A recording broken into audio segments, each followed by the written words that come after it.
로마서 12장 1절에서 8절 말씀을 함께 봉독하도록 하겠습니다. 그러므로 형제들이여 내가 하나님의 자비하심으로 여러분에게 권합니다. 여러분의 몸을 하나님께서 기뻐하시는 거룩한 산 제물로 드리십시오. 이것이 여러분이 드릴 영적 예배입니다. 여러분은 이 세대를 본받지 말고 오직 새롭게 함으로 변화를 받아 하나님의 선하시고 기뻐하시고 온전하신 뜻이 무엇인지 분별하도록 하십시오. 나는 내게 주신 은혜를 힘입어 여러분 각 사람에게 말합니다. 여러분은 마땅히 생각할 그 이상의 생각을 품지 말고 오직 하나님께서 각 사람에게 나눠주신 믿음의 분량대로 분수에 맞게 생각하십시오.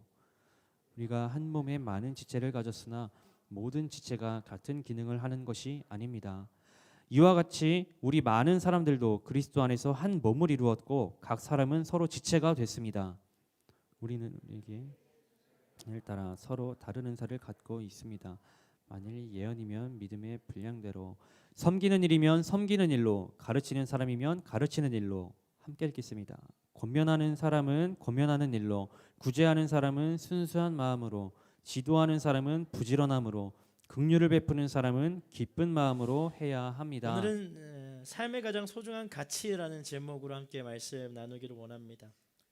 사람들은 자신의 삶에 다양한 시도를 하는 것을 기뻐합니다. 최근에 들어서 그런 사람들을 동경하고 또 그렇게 되기를 원하는 움직임들이 일어나는 것 같아요. 많은 시도를 하는 사람들이 굉장히 좋은 인생을 사는 것처럼 느껴지는 것이죠. 삶의 참 의미를 찾아서 막 헤매이고 또 도전하는 사람들의 스토리들이 다 유튜브를 통하여서 막 공개되기 시작하니까 너도 나도 삶에 도전을 하기 시작해요. 누군가 지극히 평범하게 살기를 원하지만 결국 그 평범함을 추구하기 위해서는 이 다양한 시도들이 또 경험되어져야 하는 것이죠. 청년들에게는 이 많은 시도와 모험들을 찾아 떠나보내는 시간이 본인의 삶의 시간이라고 생각되어집니다. 그럼 제가 질문을 하나 해볼게요. 여러분 올 한 해를 돌아보면 어떤 도전과 모험을 하였나요? 이렇게 질문 던지면 대부분의 청년들이 눈을 피해요. 그리고 난 도전하지 않은 인생이라고 막 착각합니다. 그런데 그렇지 않아요. 여러분은 지금까지 취업의 문을 두드리고 있고 또 관계 회복에 대한 마음을 가지고 문을 두드리고 삶의 변화를 위해서 수없이 오늘도 조금씩 움직이고 있다라는 것을 알아야 합니다. 할렐루야. 여러분 오늘 한 해 너무나도 많은 도전들을 하셨어요. 그리고 그 여러분의 자신을 축복하고 기뻐하고 감사할 수 있어야 합니다. 우리 서로에게 다시 한번 더 격려의 박수를 보내겠습니다. 오늘 본문에는 수많은 노력 중에 가장 우선시 되어야 하지만 그렇게 잘 되지 않는 우리의 잠재되어 있는 가장 소중한 이야기에 대한 내용을 담고 있어요. 그러니까 우리가 노력하지 않아서 드러나지 않는 아주 잠재되어 있는 훌륭한 이 자질이 있다라는 거예요. 그것은 다름 아닌 삶의 가장 소중한 가치인 예배예요. 너무 평범한 얘기처럼 들리나요? 교회에서 삶의 가장 소중한 가치를 예배로 삼으십시오, 이 얘기가 이미 우리에게는 익숙하고 너무나도 평범하여서 이걸 딱 들었을 때 그렇구나 보다는 또 비슷한 소리 하겠구나 이런 얘기를 생각하고 있지는 않은지 모르겠습니다. 그래서 오늘 설교가 조금 두려워요. 여러분에게 너무 식상한 소리가 되지는 않을까? 혹은 여러분의 인생을 가장 충격적으로 변화시킬 수 있는 아주 잠재되어 있는 능력인데 우리가 이것을 너무 쉽게 생각하고 무시한 시간들이 너무나도 길어서 이것이 능력이라는 것조차 알지 못한 채 앉아있지는 않나? 그게 가장 두려운 것입니다. 사랑하는 여러분, 오늘 이 시간 좀 깨어서 두려운 마음으로 그 주님 앞에 한 걸음 더 나아갈 수 있는 믿음의 사람들 될 수 있기를 축복합니다. 여러분 삶의 가치를 어디에 두며 살아가고 있습니까? 가치란 인간 행동에 영향을 주는 어떠한 바람직한 것 또한 인간의 지적, 감정적, 의지적 욕구를 만족시킬 수 있는 대상이나 그 대상의 성질을 의미해요. 가치라고 했을 때 그냥 다른 것이 아니라 아주 영향력 있는 바람직한 것에 우리는 가치를 둡니다. 근데 가치가 조금 삐뚤어졌다, 사람들이 생각했을 때 너는 조금 삐뚤어진 것 같아 라고 했을 때 우리가 조금 한 번 더 생각해 봐야 되는 것은 과연 나의 가치가 바람직한 것을 향하여 가고 있는가, 여기에 우리 한번 생각을 다시 점검해야 하는 것이죠. 여러분, 어떤 가치를 추구하는가는 바로 그 사람의 삶을 알 수 있는 기준이 됩니다. 오늘 우리는 말씀을 통하여서 우리의 삶의 가장 소중한 가치를 찾아갈 수 있는 시간 되기를 소망합니다. 할렐루야. 첫 번째로 우리를 기다리는 분이 계신다는 것을 알아야 돼요. 1절을 한번 살펴보겠습니다. 1절입니다. 함께 읽을게요. 시작. 그러므로 형제들이여, 내가 하나님의 자비하심으로 여러분에게 권합니다. 여러분의 몸을 하나님께서 기뻐하시는 거룩한 산제물로 드리십시오. 이것이 여러분이 드릴 영적 예배입니다. 네. 말씀을 띄워주시면 감사하겠습니다. 바울은 자신의 삶의 가치를 하나님을 예배하는 것으로 잡았어요. 자, 보세요. 내 삶의 가치가 하나님을 예배하는 것, 이것이 바울이 가졌던 삶의 가치라는 거예요. 여러분이 가지고 있는 삶의 가치는 그럼 무엇입니까? 사도 바울은요, 그래서 그 어떤 상황과 환경에서도 하나님을 예배하고 하나님을 의지하는 믿음을 잃어버리지 않았어요. 왜냐하면 이것이 나의 삶의 가치이기 때문이에요. 하나님을 예배하는 것이 삶의 가치인 사람은 어떤 상황에서도 하나님을 향한 이 마음이 흔들리지 않아야 하는 거예요. 제가 잘 이해되지 않는 TV 광고 중에 하나가 있습니다. 시몬스 침대 광고예요. 여러분 잘 이해되세요? 혹시 뭐 TV를 많이 안 봐서 모르시는 분들은 나중에 한번 찾아보세요. 계산대에서 막 반복적으로 막 이렇게 갑자기 시몬스 침대.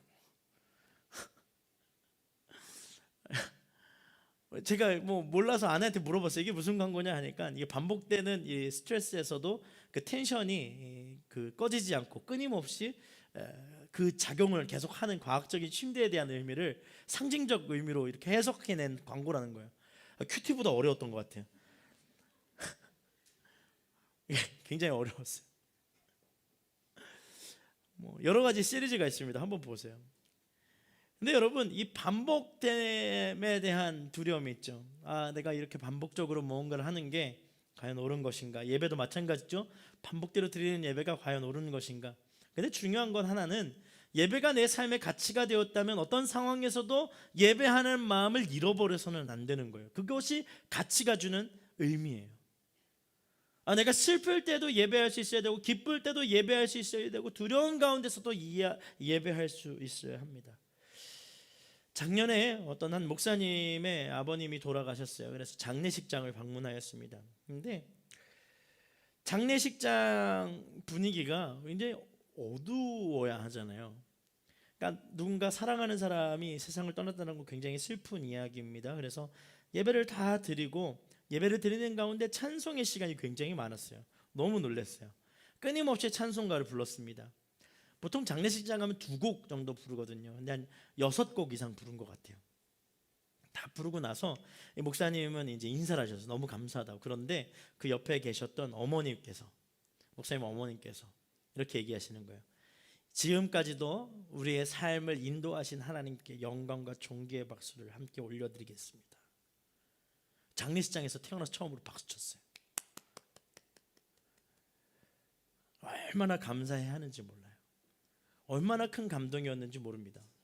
여러분, 어떤 상황에서도 예배의 가치를 둔 사람은 예배를 드릴 수 있어야 해요. 힘든 상황과 어려운 상황에서도 마찬가지인 것입니다. 바울은 1절을 시작할 때 그러므로 형제들이여 내가 하나님의 자비하심으로 여러분에게 권합니다 라고 표현해요. 여러분, 지금까지 바울은요 복음을 믿지 않는 유대인들을 향하여서, 그리고 복음을 믿었음에도 불구하고 교만하여 지고 있는 이방인들을 향하여서 완전한 복음이 무엇인지, 하나님의 비밀이 무엇인지 설명하면서 온전한 믿음을 가질 것을 강력하게 선포하며 권했습니다. 강력한 선포와 권면이 있었어요. 그러나 12장 1절에 보면 그 뉘앙스가 조금 달라 보여요.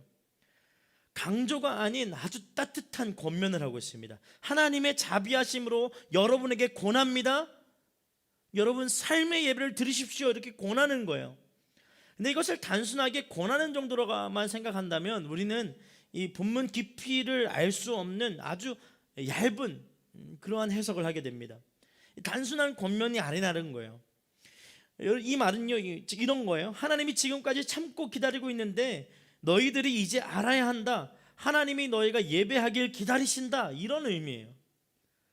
사랑하는 여러분, 하나님은 알고 계세요. 여러분의 삶 가운데 참된 가치가 예배라는 것을 너무나도 잘 알고 계시는 분이세요. 그래서 예수 그리스도를 이 땅 가운데 보내셨고 여러분들로 하여금 예수를 믿게 한 거예요. 그럼 문제는 무엇이냐면 이 가치를 가지고 있었던 우리인데, 예배라는 가치가 우리 가운데 있는데 이것을 드리지 않으니까 이 가치가 인생의 최대의 것이라는 것을 깨닫지 못하는 오류를 범하게 되는 것이죠. 그런데 그 하나님께서 뭐하고 계신다고요? 인자하심으로 참고 기다리신대요. 누가? 당신이, 여러분이 예배할 때까지. 이게 중요한 거예요. 하나님이 기다리심을 표현하고 있는 것이죠. 하나님은 예배하는 자를 기다리세요. 하나님은 하나님을 갈급해야 하는 한 사람을 기다리십니다. 여러분, 우리가 찬양하잖아요. 여러분 잘 들으세요. 여러분, 우리 이 시간 폴투 예배 가운데 나와서 우리가 함께 예배를 드립니다. 그런데 이 중에 하나님이 받으시는 예배를 드리는 사람이 몇이나 될까요? 내가 하나님 앞에 찬양도 하고 말씀 가운데 아멘 아멘 화답도 하고 기도도 했어요. 근데 그 예배가 진짜 하나님이 받으시는 예배가 될 수 있을까에 대한 질문을 우리는 던지지 않아요. 이게 너무 안타까운 거예요. 너무 안타깝죠. 같은 시간에 나와 하나님을 예배하는데 과연 이 중에 하나님이 받으시는 예배를 드리고 있는 사람은 누가 있을까? 그것이 여러분 한 명 한 명이 될 수 있기를 축복합니다. 얘가 아니어야 돼요. 나여야 돼요. 그게 하나님을 향한 갈망인 거예요. 하나님, 내가 지금 예배를 드리는데 내가 하나님께 드리는 예배가 온전한 예배가 되기를 원합니다. 하나님 받으실 만한 예배가 되기를 원합니다. 그걸 기다리시는 거예요. 어떤 모습으로? 자비하심으로. 강요하지 않아요, 하나님은. 그러니까 수많은 세대를 걸쳐오면서 예배가 무너짐도 경험하지만 회복됨도 경험하는 이유는 하나님의 기다리심이 있기 때문이에요. 여러분 한번 생각해 보세요. 만약에 여러분이 하나님 앞에 예배를 드리러 나는데 이런 일은 절대 없어요. 그냥 상상의 날개를 한번 펴보자는 거예요. 예배를 드리고 있는데 옆에서 누가 찬양을 조금 부르고 있는데 갑자기 벼락이 탁 떨어져서 맞아서 죽었어요, 옆에서. 그럼 그 주변이 찬양 드리는 사람들의 분위기가 어떻게 될까요? 엄청 뜨겁게 드리겠죠. 하나님은 그런 분이 아니세요. 내가 잘못된 예배를 드리더라도 참고 기다리세요. 언제까지? 스스로가 깨달아 하나님 앞에 예배할 때까지. 그것이 하나님의 사랑이에요. 변함없는 주의 사랑이라는 게 거기에 있는 거예요. 하나님 변함없으십니다 라고 했을 때 그 변함없는 참고 기다려주시는 분, 하지만 우리가 다가올 때 기뻐 받아주시는 분. 여러분, 우리가 하나님 앞에 그렇게 예배하는 날이 와야 할 줄 믿습니다. 이렇게 한번 선포합시다. 옆에 있는 분들에게, 하나님은 당신의 예배를 기다리십니다. 여러분, 하나님을 만나가는 것은 여러분의 시간을 아끼지 말아야 해요. 하나님 만나기 위해서 내 시간을 막 계산하는 사람들이 있어요. 그러지 말아야 합니다. 저는요, 우리 예배 뒤에 아무 예배가 없었으면 좋겠어요. 왠 줄 아세요? 더 기도하면 좋잖아요. 지금보다 더 길게 기도하시게요, 막 이런 사람들이 있어요. 그럼요. 저는 예배가 6시간이었으면 좋겠어요. 아니, 일요일 하루 종일이었으면 좋겠어요. 이런 말을 들으면 이제 다음 주부터 안 나오시는 분들 없으시기를 축복합니다. 왜요? 하나님 앞에 머물러 있기를 원하는 마음으로 모이는 것이 예배이거든요. 막 지금 막 여러분 교회 온 이유가 그런 분들 혹시 있을 거예요. 엄마가 아침에 깨우는 거예요. 야, 교회 가야지. 엄마 오늘 하루만 쉴게. 용돈 끊는다. 혹시 이런 분 계신가요? 아니면은 아침에 일어났어요. 교회 오는 길에 오늘 예배 마치고 약속 있으니까 그래도 교회 한번 들렸다 가야지. 그러고 오신 분들 계세요. 그럼 바뀌어야 돼요. 어떻게? 하나님을 갈망하는 마음으로. 혹시 우리 가운데 그런 사람들이 있어요? 순모임 때 이렇게 이야기하는 게 너무 좋으니까 그 사람들 만나러 와야지. 아주 좋은 생각이긴 해요. 순모임은 아주 거룩하고 아름다운 것입니다. 그런데 그 마음의 중심에는 예수 그리스도가 있어야 해요. 할렐루야. 그 마음에서 시작되는 거예요. 그것이 예배라는 거예요. 그럼 예수를 믿었던 당시 많은 사람들이 예배를 드렸습니다. 그죠? 근데 왜 예배를 드리라고 사도 바울은 다시 강조할까요? 지금처럼요. 여러분 예배를 드리고 있는데 제가 계속해서 뭐라고 얘기해요? 예배를 드리십시오. 더 예배를 드리십시오. 그럼 생각하는 거예요. 여기서 어떻게 더 드리지? 뭐 고민하는 거예요. 지금 그 상태인 거예요. 여러분 예전에도 그랬고 지금도 그렇고 예수님을 믿는 사람들은 예배를 드립니다. 함께 모여서 찬양도 하고요. 당시에는 말씀도 듣고 간증도 하고 기도도 하는 시간, 하나님 앞에 머물러 있는 시간들이 굉장히 많았어요. 그런데 왜 예배를 강조하는 것일까? 바로 하나님이 받으시는 예배는 영적 예배이기 때문이에요. 사랑하는 여러분, 우리는 하나님의 자녀가 되었어요. 하나님은 영과 진리가 되십니다. 그렇다면 우리의 예배도 영과 진리로 드리는 예배여야 해요. 그렇다면 무엇이 영적인 예배일까가 이제 고민이어야 해요. 오늘 영적인 예배에 대해서 함께 이야기를 더 할 거예요. 한번 보세요. 1절 중반부를 보면 이렇게 기록되어 있습니다. 여러분의 몸을 하나님께서 기뻐하시는 거룩한 산제물로 드리십시오. 이것이 여러분이 드릴 영적 예배입니다. 자, 영적 예배는 우리의 몸을 거룩하게 하는 것입니다. 한번 따라해 보겠습니다. 우리의 몸을 거룩하게 하는 것. 여러분 우리의 삶을 주님께 드리는 것이 영적인 예배예요. 많은 청년들이 착각을 합니다. 기도하고 큐티하고 그 다음에 아울리치 가고 아울리치 가셔야 돼요. 블레싱도 가셔야 합니다. 그런데 이 가는 게 영적인 변화라고 생각하는 사람들이 있어요. 그런데 말씀은 우리에게 이렇게 말씀하세요. 몸이 거룩하면 영적인 예배가 된다. 여러분 우리에게 주어진 이 몸은 하나님의 거룩한 성전이에요. 우리의 몸을 지킬 수 있어야 합니다.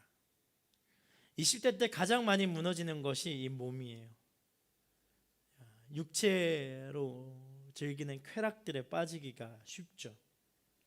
요즘 많은 청년들이 육체의 거룩을 지키지 못하고 무너질 때가 있습니다. 여러분 무너져버린 육체의 거룩에 어찌할 바를 모르고 방황하고 있다면 다시 하나님 앞으로 나와야 해요. 반드시 나와서 주님께 회개하며 기도해야 합니다. 만일 우리가 우리의 죄를 자백하면 그는 미쁘시고 의로우사 우리 죄를 사하시며 우리를 모든 불의에서 깨끗하게 하실 것이요. 요한에서 1장 9절 말씀이에요. 여러분 몸의 거룩을 지키는 것이 영적인 예배입니다. 할렐루야. 몸의 거룩을 지키는 것이 영적인 예배인데 그러면은 영적인 예배에 도달하기 위해서 우리가 가장 먼저 우리가 돌봐야 하는 것은 어디일까요? 우리의 육체예요. 여러분의 몸을 거룩하게 하십시오. 여러분의 시간을 거룩하게 하십시오. 여러분 무너졌습니까? 이렇게 돌이킬 수 없다라고 생각합니까? 무너져버린 나의 육체를 어떻게 하면 거룩하게 변화시킬 수 있을까? 방법을 주님이 말씀하세요. 죄를 자백하는 것 주님 앞에 나와서 그리고 회개하는 것을 통하여 하나님이 새롭게 하실 수 있다 말씀하세요. 할렐루야. 주님이 새롭게 하시는 것을 왜 믿지 못하십니까? 주님 앞에 나오십시오. 청년들이요, 여러분의 몸이 무너졌습니까? 여러분이 너무 많은 과한 이런 노출되어 있는 그런 유혹들에 쉽게 무너집니까? 그렇다면 여러분 주님 앞에 나오십시오. 기도하십시오. 회개하십시오. 하나님이 새롭게 하십니다. 하나님은 그렇게 우리가 하나님께로 돌아오기를 기다리고 계세요. 인생은 반드시 그 인생을 인정해주고 기다리는 곳으로 가게 되어 있습니다. 그래서 여러분 잘 모르시겠지만 죄송해요. 제가 요즘 이런 생각 많이 해요. 제가 나이가 점점 들어가는구나. 그러니까 여러분 그 인생의 가치를 알려주는 유행하였던 곡 하나가 있죠. 컴백홈이라는 서태지와 아이들. 여러분 모르세요? 모르시죠? 띠리. 죄송해요. You must come back. Not necessarily. 그런 게 있어요. 웃길 줄 알았는데. 여러분 컴백홈이라는 이 시대적인 유행가가 나오면서 그 집을 나갔었던 많은 청년들이 집으로 돌아옵니다. 왠 줄 알아요? 집이 그들에게 아주 중요한 가치를 알려주는 곳이 된다라는 것을 깨닫게 하기 때문입니다. 여러분 그러면은 우리는 믿는 사람들이 방황하다가 어디로 돌아올까요? 예배의 장소로 돌아오죠.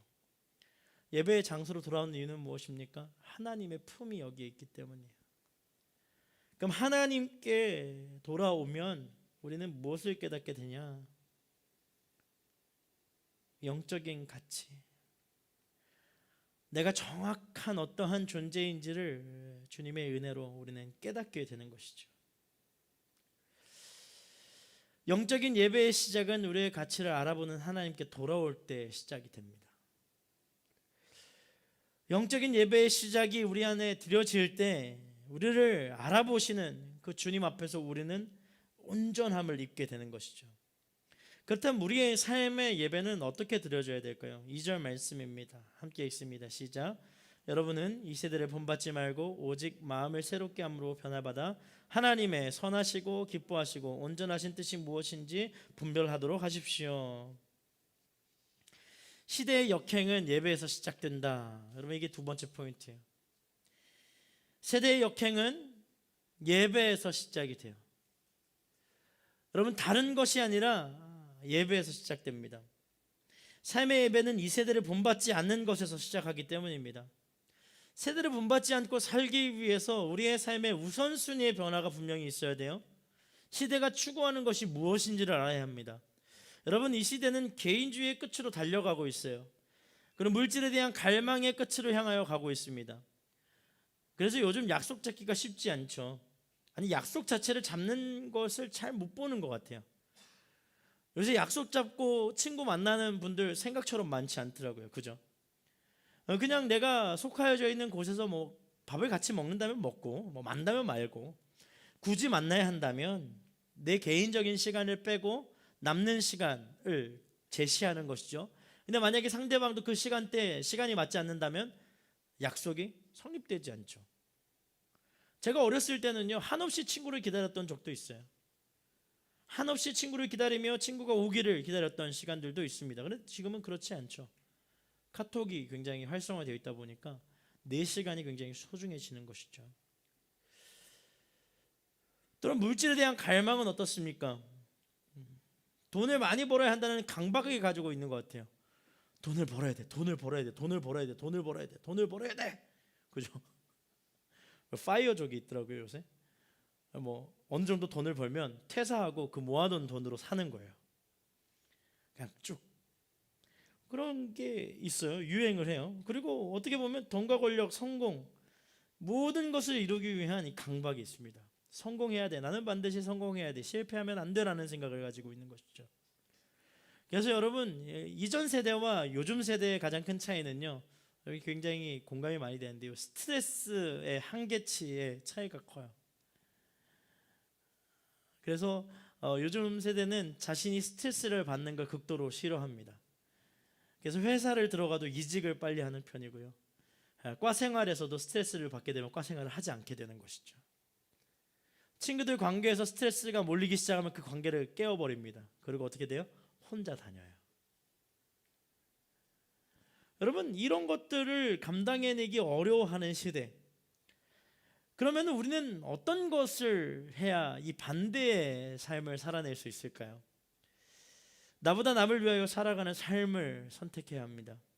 그것을, 내 것을 내어주고 다른 이에게 은혜를 주는 삶, 내 시간을 다른 사람을 위하여 사용하며 삶의 가치를 돈과 권력과 성공이 아닌 섬김과 희생과 화평과 사랑에 두는 것. 말은 쉽죠. 얼마나 어려워요. 성경대로 사는 사람 굉장히 평안해 보일 것 같죠. 성경대로 삶을 살아낼 수 있다면 얼마나 좋을까, 뭐 이런 생각을 하시는 분들 계실 거예요. 그런데 실제적으로 말씀을 살다 보면 전쟁이에요.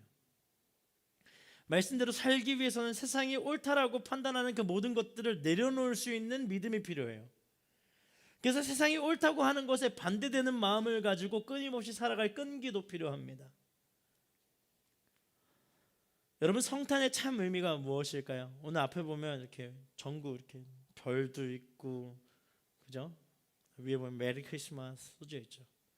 여러분, 성탄의 참 의미는 어떤 것일까요? 여러분, 메리 크리스마스라는 의미를 정확하게 알지 못하는 시대가 요즘 시대입니다. 성탄에 대한 설문조사를 한 설문표를 본 적이 있어요. 대부분의 어린 아이들, 여러분 놀라지 마세요. 초등학교 들어가기 전 1학년까지 포함해서 고 연령치 6세에서 8세 아이들은요, 이 성탄절을 무엇으로 생각하냐 하면, 첫 번째 선물 받는 날, 두 번째 케이크 먹는 날. 그게 끝이에요. 신기하죠. 그럼 20대에게 설문조사를 했어요. 이거는 뭐 이렇게 그냥 이렇게 손으로 쓰는 설문지였어요. 근데 뭐라고 대답했냐면, 대부분 연인과 데이트, 연인이 없는 사람, 방에서 혼자 밥 먹는 날, 그런 설문 내용도 있었어요. 수면제 먹고 그 다음날 일어나는 날, 빨리 지나갔으면 하는 바람에서. 근데 성탄의 참 의미는요, 이게 중요합니다. 가장 높은 곳에 계셔야 할 예수 그리스도가 죽어 마땅할 수밖에 없는 죄인인 우리를 위하여서 하늘 보좌를 버리고 이 땅 가운데 내려오신 날, 그리고 우리를 위하여 죽으시고 우리를 그분의 자녀로 삼아주신 날, 그러니까 죄인에서 하나님의 자녀로 변화시켜 주시는 그 시작이 바로 성탄의 의미인 것이죠. 그 가장 높은 곳에서 가장 낮은 곳으로 가는 삶의 가치가 바로 예수 그리스도예요. 어떤 사람도 높은 곳에서 낮은 곳으로 가려 하지 않습니다. 그죠? 그래서 승진, 회사에 들어가도 승진, 졸업을 해도 뭔가 이렇게 취업, 가장 높은 곳으로 계속 가는 거예요. 낮은 곳으로 가려 하지 않습니다. 왜냐하면 우리의 삶에 낮은 곳이 없기 때문이에요. 낮은 곳으로 가야 할 우리의 시선이 단 한 번도 나보다 낮은 사람을 향하지 않기 때문입니다. 우리의 기준에서 가장 낮은 곳은 우리가 되어버렸어요. 나보다 낮은 사람을 돌보지 않는 세대, 나보다 낮은 사람은 비교의 대상이 되지 않는 세대, 그런 세대에 우리가 살고 있지 않습니까? 그래서 나보다 높은 사람만 보며 살아가고 있어요. 세상의 기준을 따라 끊임없이 욕망과 탐욕으로 우리를 채워가기 시작하니까 더 이상 낮은 곳이 보이지 않는 거예요. 더 이상 나보다 낮은 사람은 없는 거예요. 내가 가장 밑에 있는 사람인 것이죠. 세상은 끊임없이 얘기합니다. 야, 너가 누굴 도와? 너 형편부터 생각해. 야, 너가 지금 그럴 때야? 너 앞만 보고 달려도 시간이 아깝지 않니? 여러분, 이제 마음을 새롭게 해야 해요. 새로운 마음은 낮아진 자존감을 회복시켜 줍니다. 새로운 마음은 우리의 삶에 다른 사람과 비교하지 않게 합니다. 새로운 마음은 하나님께서 우리에게 주신 하나님의 권세의 마음이에요. 자녀의 권세가 있는 자, 하나님 아버지가 내 아버지가 되는 은혜를 경험한 자, 그것이 우리의 마음이어야 합니다. 그 마음으로 우리는 하나님의 편에서 하나님이 무엇을 선하게 보시는지, 무엇을 기뻐하시는지, 하나님의 마음이 어디에 있는지를 질문하며 살아가야 해요. 이것이 이 세대를 본받지 않는 믿음의 사람의 역행이에요. 세상과 타협하지 않는 믿음의 사람의 역행은 하나님을 예배할 때 시작됩니다. 우선순위가 변하지 않으면 역행의 삶은 시작되지 않아요. 여러분, 우선순위가 변하였습니까? 우선순위가 변해야 됩니다. 누구로? 하나님으로. 여러분의 우선순위가 하나님을 예배하는 삶으로 변화되지 않으면 이 역행은 절대 시작되지 않습니다. 거슬러 오르는 것이 이 세대에 하나님이 주시는 예배적 본질인데, 거슬러 오르지 못하는 이유는 내가 가야 할 방향성의 우선순위가 지금도 변하지 않았기 때문이에요. 우선순위로 바뀌면 영적 예배는 시작이 됩니다. 3절 말씀을 보겠습니다. 3절입니다. 함께 읽습니다. 시작. 나는 내게 주신 은혜를 힘입어 여러 각 사람에게 말합니다. 여러분은 마땅히 생각할 그 이상의 생각을 품지 말고 오직 하나님께서 각 사람에게 나눠주신 믿음의 분량대로 분수에 맞게 생각하십시오. 세 번째로 우리가 알길 원하는 것은, 교만을 내려놓은 것은 나의 가치를 알게 되는 첫 발걸음이 된다는 거예요. 교만을 내려놓는 것은 나의 가치를 알게 하는 첫 번째 발걸음이 돼요. 자, 한번 보세요. 하나님은 우리가 세상 가운데 어떤 존재로 살아가야 될지를 알려주시는 분이십니다. 여러분, 우리가 어떤 존재로 살아가야 되냐 하면 이웃을 사랑하는 마음으로 살아가야 돼요. 여러분, 사랑은 마음에서 시작됩니다. 마음에서 시작된 사랑은 언어로 표현되고 언어로 표현된 사랑은 삶의 실천이 됩니다. 그래서 사랑한다라고 했을 때 우리가 보통 어떤 얘기를 듣죠? 나도 듣는 사람은 아주 훌륭한 사람들입니다. 말로만 듣는 사람은 이제 회개가 필요한 사람이에요. 말만, 제가 어머니한테 많이 듣는 말이에요. 엄마 사랑해요. 에이고 말만. 전화도 자주 드려야 되고 사랑한다고 했을 때 자주 찾아뵈야 되는데 그렇지 못할 때가 있어 죄송한 마음이 큽니다. 자, 여러분 한번 보세요. 하나님은 우리의 이웃을 사랑하는 마음을 다음과 같이 한다고 말씀하여 주세요.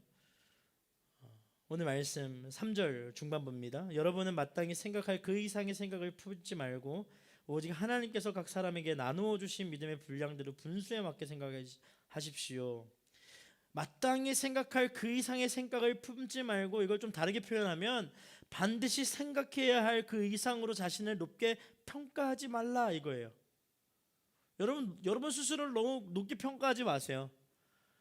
뭐 예를 들면 이런 거예요. 나는 쟤네랑 좀 달라. 나는 다르지. 나는 달라. 말은 그렇게 안 해도 막 머릿속에 그런 생각들로 가득 차면 나는 할 수 있지. 나는 무조건 이 정도는 해내지. 뭐 이런 마음인 거예요. 그런 마음, 교만한 마음을 품지 말라는 거예요. 왜냐하면 교만하게 생각하지 않아야 이웃을 사랑할 수 있기 때문입니다. 교만하게 생각한다라는 것은 남을 나보다 낮은 존재로 여기기 시작할 때 시작이 돼요. 교만한 생각 중심에는 비교의 대상이 분명히 있습니다. 교만한 생각을 혼자 품지 않아요. 상대적 비교한 대상이 있습니다. 비교되는 대상은 우리의 이웃이 됩니다. 여러분, 모르는 사람과 나를 비교하지 않습니다. 예를 들어서 제가 어렸을 때 농구를 굉장히 좋아했어요. 엄청 좋아하는데 제가 어렸을 때 마이클 조던이 가장 유명한 농구 선수였는데 제가 마이클 조던과 제 스스로를 비교하기 시작한다면 저는 정신적으로 조금 심각한 문제가 있는 거죠. 근데 보통 농구를 좀 하면 누구랑 스스로를 견줍니까? 동네 아는 형, 동네 아는 동생, 동네 아는 친구예요. 예를 들어서 여러분 공부를 열심히 해서 반에서 1등을 했어요. 근데 반에서 1등한 친구가 전국구 1등과 스스로를 비교하는 사람 보셨습니까? 없어요. 보통 그 대상은 어떻게 되죠? 그 학교의 전교 1등과 스스로를 비교하겠죠. 결국 이웃사랑의 실천을 하기 위해서는 교만한 마음이 떠나야지만 가능한 거예요. 왜냐하면 비교 대상이 내 이웃과 내가 아는 사람이 되기 때문입니다.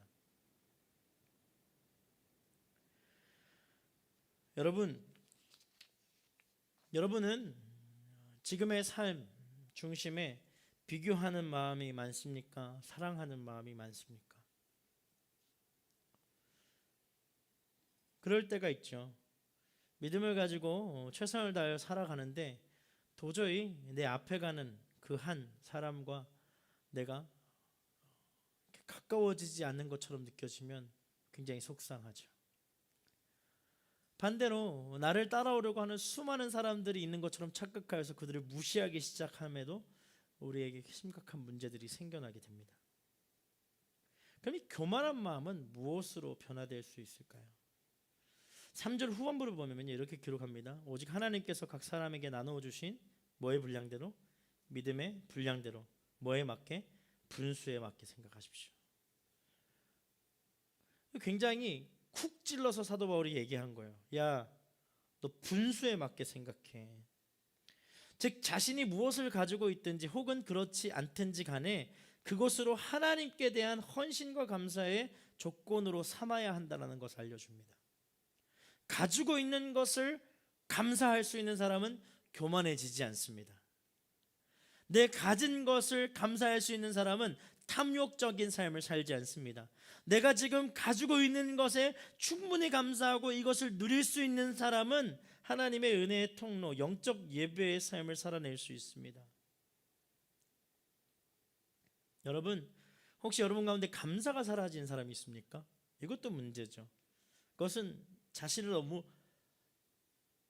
과대평가하기 때문이에요.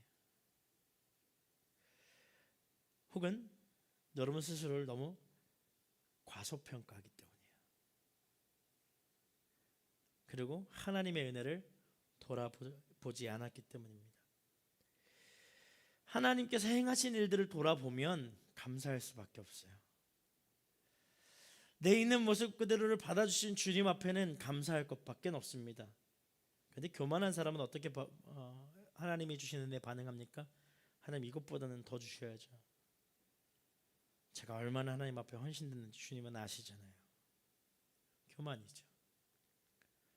스스로를 과소평가한 사람은 어떻습니까? 하나님 이걸로 제가 어떻게 할 수 있어요? 하나님 전 너무나도 이 우울함이 극도로 달아있는데 하나님 은혜를 더 주셔야죠. 하나님 저는 완전 망한 인생이에요. 이걸로도 회복이 안 돼요. 이렇게 되는 거예요.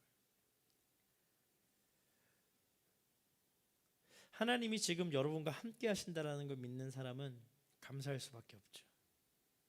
지금 이 상황도 하나님이 인도하시는 상황임을 인정하고 믿는 사람은 하나님을 향한 감사가 회복되는 삶인 줄 믿습니다. 우리 있는 모습 그대로를 받아주시는, 또한 우리에게 주어진 삶으로 하나님께 반응하고 그 사랑을 이웃을 섬기는 사랑으로 흘려보낼 줄 아는 사람, 그 사람 하나님이 귀하게 사용하실 수 있는 준비된 가치 있는 사람이라는 것이죠. 네 번째로는 교회의 가치는 유일한 존재들의 하나됨에서 시작돼요. 무슨 얘기냐? 4절에서 8절 말씀을 함께 읽어보겠습니다. 함께 읽습니다. 시작. 우리가 한 몸에 많은 지체를 가졌으나 모든 지체가 같은 기능을 하는 것은 아닙니다. 이와 같이 우리 많은 사람들도 그리스도 안에서 한 몸으로 이루었고 각 사람은 서로를 지체가 됐습니다. 우리는 우리에게 주신 은혜를 따라 서로 다른 은사를 갖고 있습니다. 만일 예언이면 믿음의 분량대로, 섬기는 일이면 섬기는 일로, 가르치는 사람이면 가르치는 일로, 권면하는 사람은 권면하는 일로, 구제하는 사람은 순수한 마음으로. 여러분, 지도하는 사람은 부지런함으로, 긍휼을 베푸는 사람은 기쁜 마음으로 해야 합니다. 이렇게 8절 후반부까지 이렇게 기록이 되어 있는데, 자 보세요. 세상에는 참 많은 사람들이 있죠. 우리 한번 고개를 들어볼까요? 옆에 있는 사람을 한 5초만 한번 보세요. 부끄럽더라도 한번 보세요. 눈을 어디로 둬야 될까 보시는 분 힐끔힐끔 보세요. 그리고 제가 한번 여러분들에게 질문해 보겠습니다. 나랑 눈썹이 똑같이 생긴 사람 한번 손 들어보세요. 옆에 있는 사람이 내 눈썹이랑 똑같이 생겼어요. 내 눈동자 크기가 똑같아요. 여러분 한번 손도 이렇게 한번 내밀어 보시겠어요? 옆에 있는 사람 손도 한번 보세요. 막 대보실 수 있는데 대보셔도 돼요. 손이 똑같이 생긴 사람 있으실까요?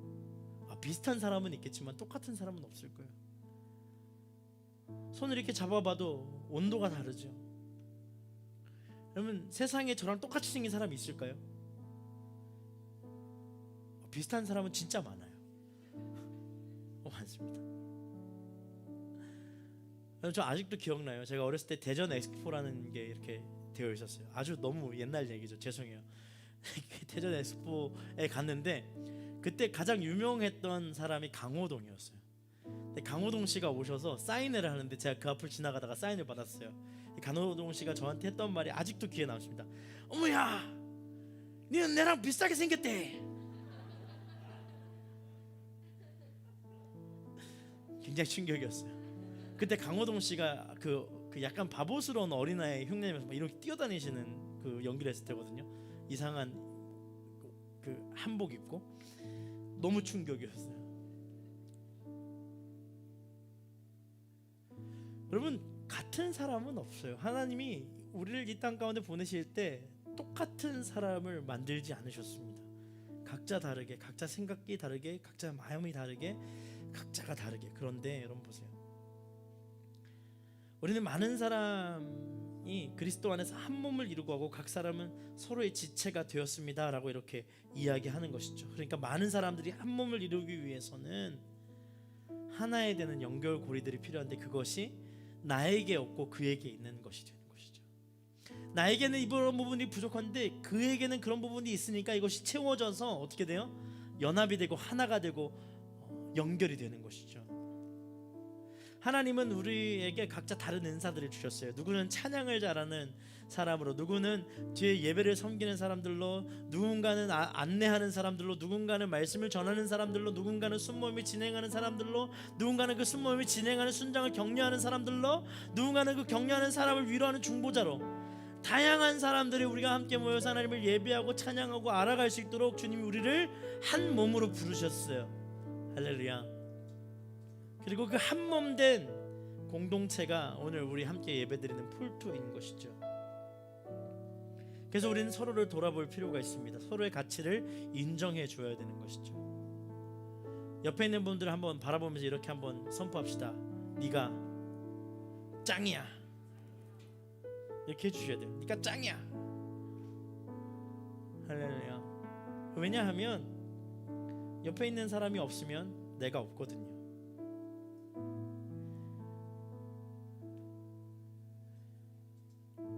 내가 나 되기 위해서는 반드시 누군가가 있어야 합니다. 사랑하는 여러분, 서로를 돌아볼 수 있어야 해요. 누군가에게 우리가 필요하고 우리는 누군가에게 필요한 존재입니다. 그래서 하나님은 연합되게 하셨어요. 그리고 그 중심에 하나님을 두게 하셨어요. 우리의 가치, 삶의 가장 소중한 가치는 하나님입니다.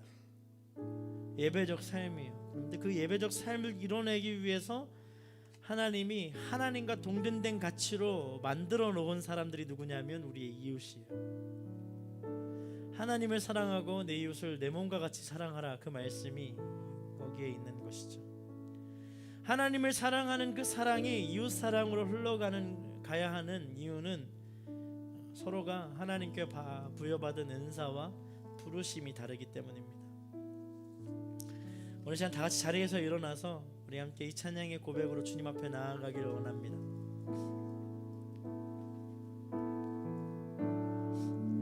주 안에 우리 하나, 주 안에 우린 하나, 모습은 달라도 예수님 한 분만 바라네. 사랑과 선행으로 서로를 격려해 따스함으로 보듬어가리. 주님 우리 안에 함께 하시니 형제 자매의 기쁨과 슬픔 느끼네. 내 안에 있는 주님 모습 보네. 주분 기뻐하시네. 주님 우리를 통해 계획하시니 부족한 입술로 찬양하게 하시니. 주님 우리를 통해 계획하시니 너를 통해 하시는 일에. 다시 한 번 더 주 안에 우린 하나, 주 안에 우린 하나, 모습은 달라도 예수님 한 분만 바라네. 사랑과 선행으로 서로를 격려 따스함으로 보듬어가리. 주님 우리 안에 함께 하시니 형제 자매의 기쁨과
거룩하게 하여 주옵소서. 우리의 시간이 거룩하게 하여 달라고 주여 한번 부르짖고 회개하며 기도하며 나아갑니다. 주여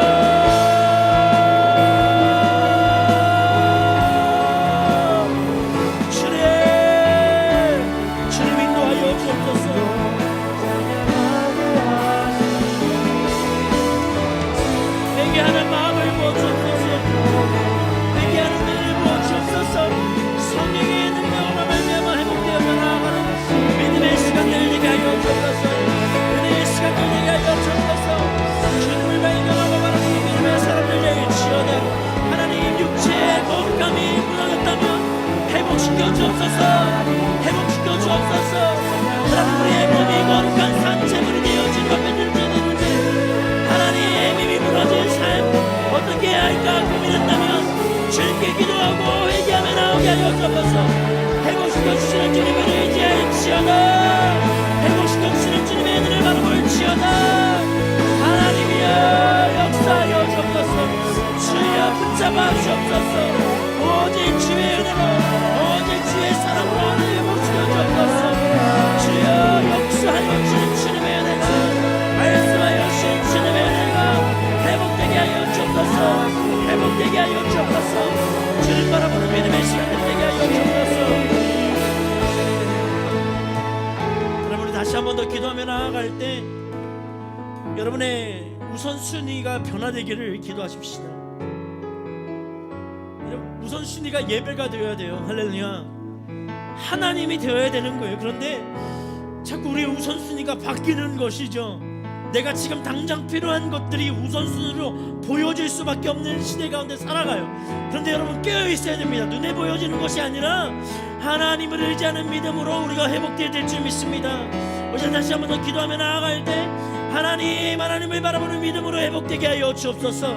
하나님을 바라보는 은혜로 회복되게 하여 주옵소서. 우선순위가 변하게 하여 주옵소서. 주님을 향한 믿음이 우선순위 되게 하여 주옵소서. 하나님을 갈망하는 삶이 우선순위가 되게 하여 달라고 주여 세 번 부르짖고 기도하며 나아갑니다. 주여 주여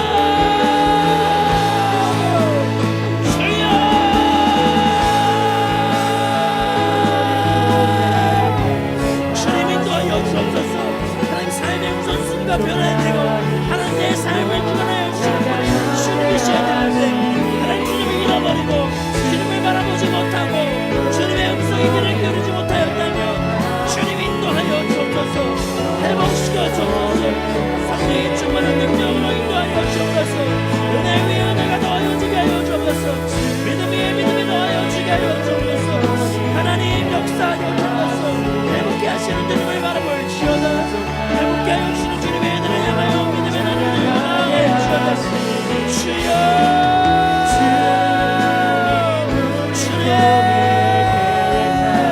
인도하여 주옵소서. 회복시켜 주옵소서. 우선순위의 변화를 일어나게 하여 주옵소서. 하나님을 바라보는 믿음이 회복되게 하여 주옵소서. 더 강력하게 하나님 우리에게 말씀하여 주시는 주님을 의지하는 믿음 하나님 역사하여 주시는 주님의 믿음 하나님 말씀하여 주시고 응답하여 주시는 주님 앞에 모든 것을 믿는 하나님이 믿음의 회복되어져 주님 앞에 나아가게 하여 주옵소서. 하나님이 믿음의 회복되게 하여 주옵소서.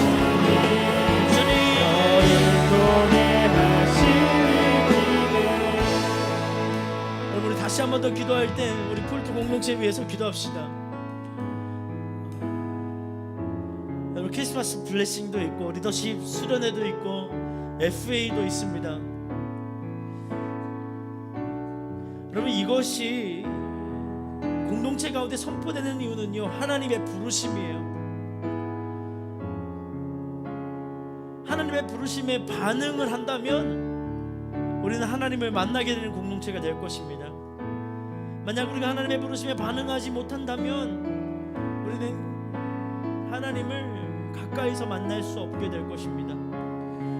여러분 오늘 시간 공동체 가운데 하나 되는 연합의 영이 임하게 하여 주옵소서. 서로의 다름을 인정해주고 받아줄 수 있는 공동체가 되게 하여 주시고 서로가 하나님께 받은 은사대로 사용받는 공동체가 되게 하여 주옵소서. 주의 부르심에 응답하는 폴트가 될지어다. 주여 세 번 부르짖고 두 손을 높이 들어 통성으로 기도하며 나아갑니다. 주여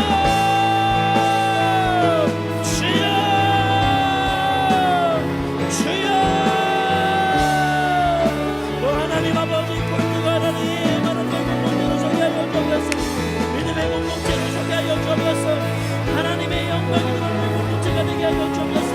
하나님의 은혜가 올라가는 공동체가 되게 하여 주옵소서. 하나님 말씀하여 주시는 주님의 은혜와 하나님의 사랑으로 하나님 채워주시고 하나님의 영광으로 채워주옵소서. 주님 인도하여 주옵소서. 주님 역사하여 주옵소서. 주님 하나님 앞에서 되게 하여 주옵소서. 주님 역사하여 주옵소서. 주님 붙잡아 주옵소서. 하나님 사랑하는 분들과 하나님 앞에서 거듭나는 되게 하여 주옵소서. 하나님의 은혜로 거듭나는 공동체가 되게 하여 주옵소서. 주의 부르심에 받는 공동체가 되게 하여 주옵소서. 하나님의 이끄심에 받는 공동체가 되게 하여 주옵소서. 주여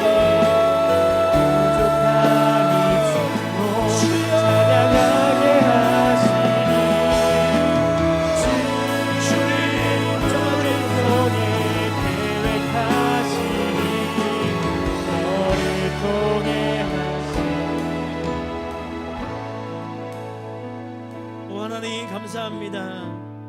오늘 말씀 가운데 우리의 삶을 돌아볼 수 있도록 인도하시는 주님, 삶의 예배적 가치를 다시 한 번 더 가장 우선순위에 세울 수 있는 존귀하고 아름다운 주의 폴트 공동체 지체들 될 수 있도록 인도하여 주옵소서.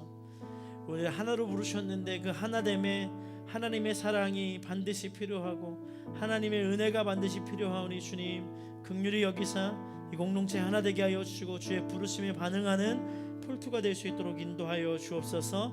함께 하실 주님을 찬양합니다. 감사드리며 예수님의 이름으로 기도드렸습니다. 아멘. 우리 하나님 앞에 영광 박수 올려드리겠습니다.